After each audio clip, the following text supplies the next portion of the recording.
was a mirage of things. So I think first of all we have to go back to writer. You are very well known for teaching skills. Your students speak a whole lot about you. Miss Nigeria competition. And I said, let's pick them up. Let's take them back to Nigeria and let's teach them a different kind of job.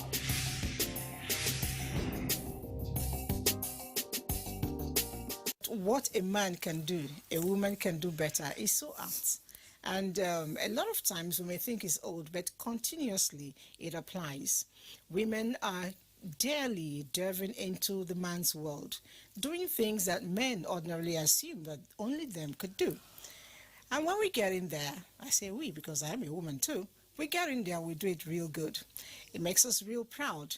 My guest today is one of such personalities. She's delved into the world in the past we thought was predominantly male, now female, cutting their niche in there and doing it so perfectly well. My name is Elizabeth Abai and the program is The Woman. We'll be right back.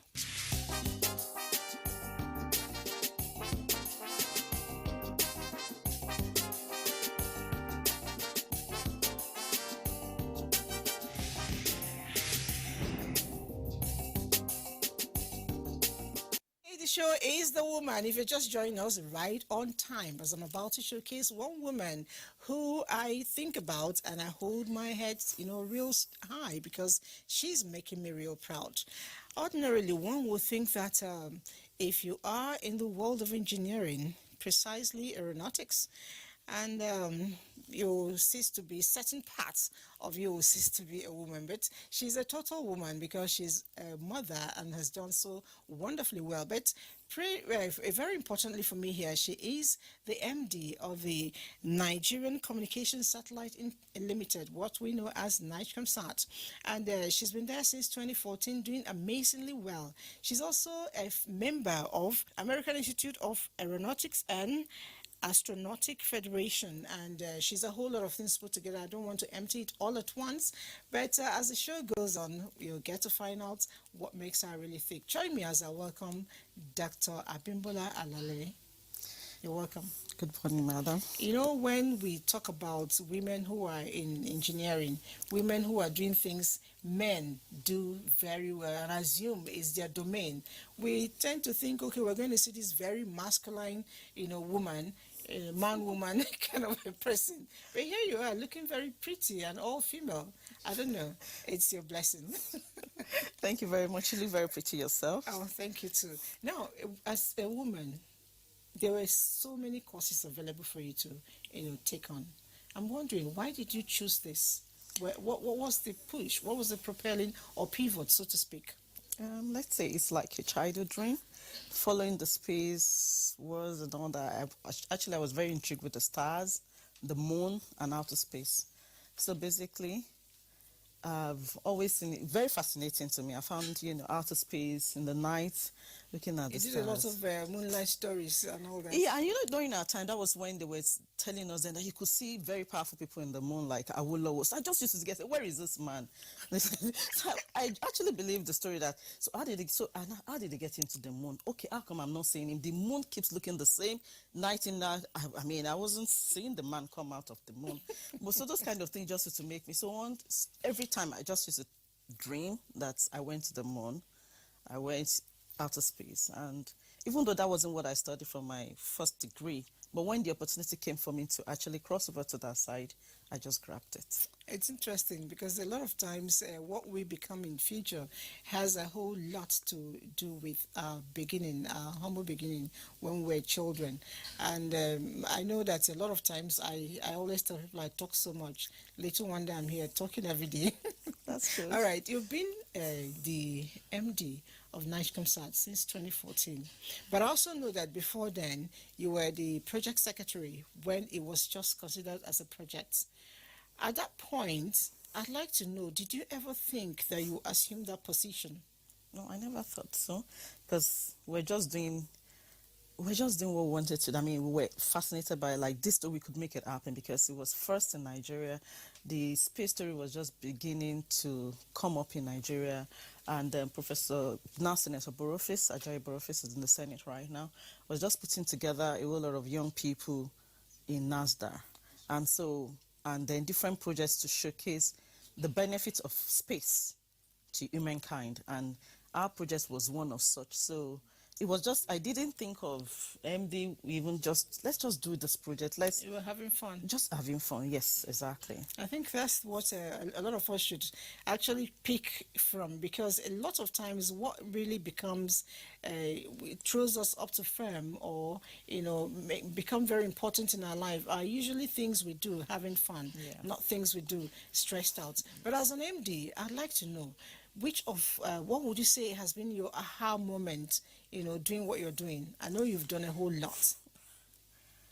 Oh, well, as you said, which one is the hour moment? There's been several because, being in the sector is quite challenging when it comes to work, the real work, and you've got. I think when we first launched the first satellite, and it got into space successfully, because the launch itself, it's like you're gonna give you, like, you'll be praying, let the rocket get to its destination, let it deliver the satellite, and let the satellite get into the destination. I think that first time of having, the satellite, when they said it's separated from the rocket successfully, 6, I was like, 5, 4, 3, 2, 1, 0.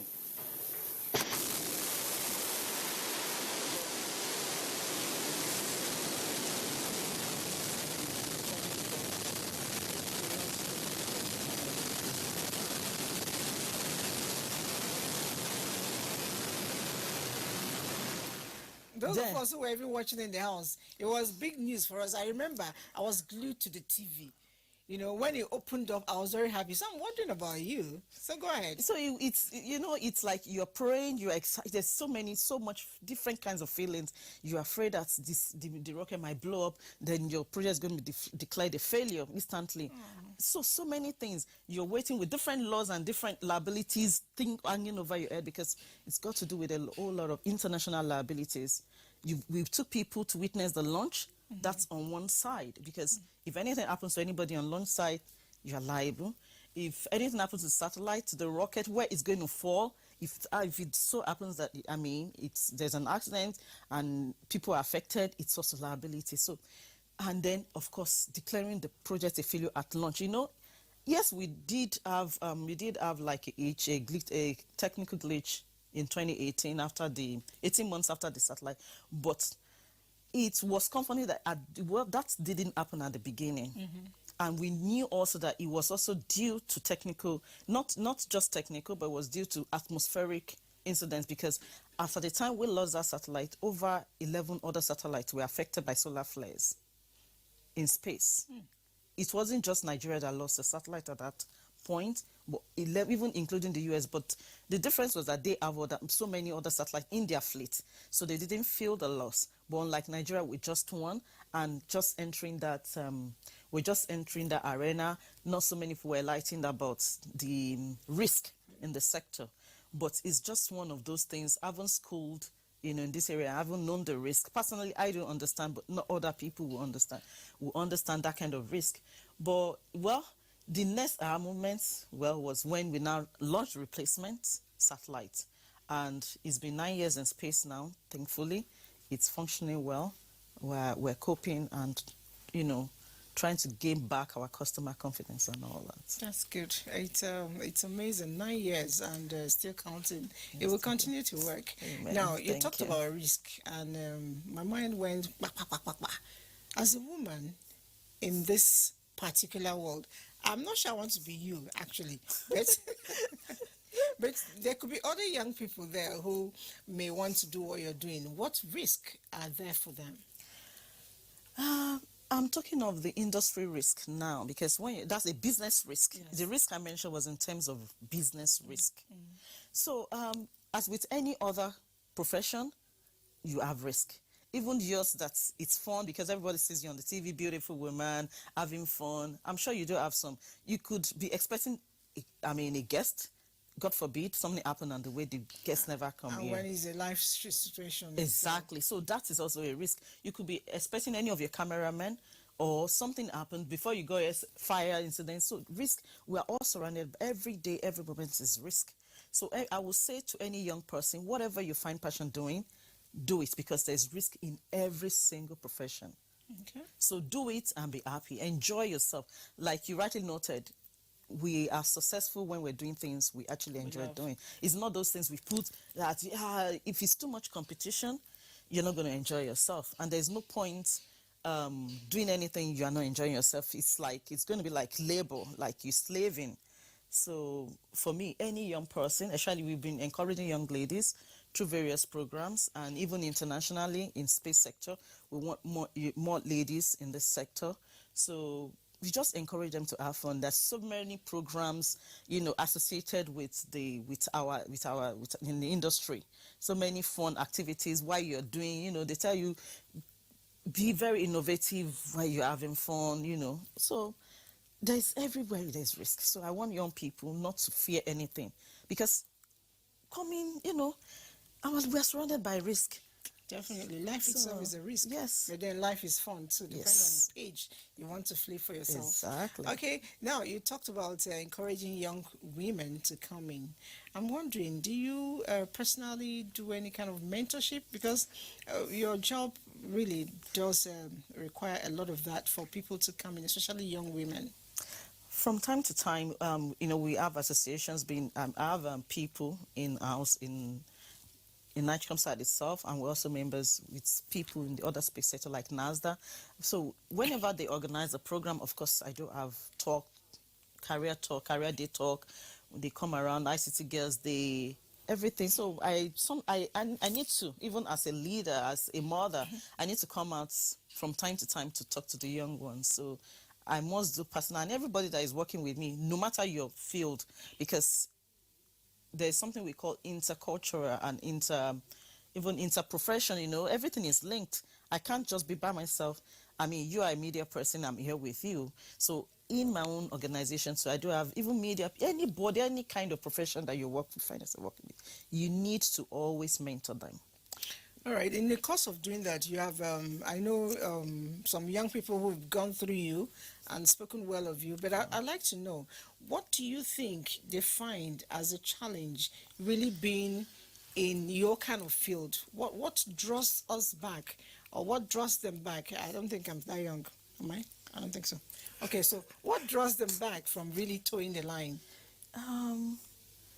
If you are drawing them back, maybe when we talk of our own environment, being African, you can say maybe because when you go for international meetings, you see what your counterparts are achieving, what they are doing. But in Africa, we still have some funding challenges. So actually, to place ourselves apart with our Western competitors or even the Asian competitors. So maybe I won't say competitors, or maybe colleagues. So you see them wanting to be like them, and they say, what's back home for me? But you need to love that profession, and you need to love Nigeria to be passionate enough, regardless of the compensation you are getting here, to say you want to be in this field. Government has been trying to say, okay, they treat us better than, the sector better than what you see in other places. But, they keep looking at what their mates are getting outside the country. Okay, so I know that NIGCOMSAT has actually started something, National Direct-to-Home Digital Transmission, center. I have had opportunity of using that, temporarily. But I'll need you to share it with us. It came up under your auspices, right? We started the project right from when the former MD book concluded during my tenure. The former MD started the project. Okay, what does it translate to the end user? What's there to the for end Nigerians? user is a platform for people like you. For example, all this program, if you have a channel you want to carry on, it's a platform for you to actually put this content you're creating to reach anybody, anywhere you want them to. We have the satellite has footprints in 54 African countries. So if you want your content to be seen, over 54 Yeah. African countries. That's good. So you can put your content over the satellite. You have, make arrangement with different people to how to receive it. And so it just helps you to take your content and deliver it wherever you want to be. So that's is a platform for such things. So that is a simple explanation of DTH. Okay, that's good. Now, a lot of times we have problem with continuity. You've been with the NASHCOMSAT from 2014 till now, and it seems to be, from our viewpoint, a smooth ride. We don't know the storm you face through on a daily basis. So I'm wondering, when you're not there, are you making provision for, policies, for activities to run as smooth, if not smoother? That's in terms of sustainability Yes. and all that. Of course, we continue to work with our ministry, that supervises us, especially the Minister of Communications and Digital Economy. That's Dr. Isa Ali Ibrahim Pantami. He's been drawing a lot of policies to ensure that everything within our sector remains, and even, it gets better, and the sustainability will not even solely rest on government. Recently approved like a subsidiary companies to be formed out of NIGECOMSA. And so when you talk of the DTH aspect, which is broadcasting, is gone into that sub-service so that it can partner with the private sector to deliver services, earn more money, be more agile in its business decisions and then services to customers. So the policies are constantly being drawn. You said something about the youth the other time. You know that the whole world is being turned around by the youth these days. So, and that is their feed, and we need to give them. And DTH is one platform where they can deliver all their content, because everything is digital now. Whatever you do now, it's no more analog. So it's a digital platform that we are operating, and DTH is one of the solid infrastructure being provided to, prepare the youth, prepare the country to be part of the digital economy. Okay, cool. And I will be taking a break. And during this break, you're going to see a bit of what her day-to-day work life is all about.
Now you saw what I took you out to go do, see what she does, how she works in her place. Interesting. Now, how, with all those activities going on, I'm finding it difficult to, put together how you're able to coordinate, because I know that a little bird whispered to me that you are an exceptional mom. You have several, in fact, battalion of children, and most of them are not even yours, but you have adopted them directly or indirectly, and you've been such a wonderful mom to all of them.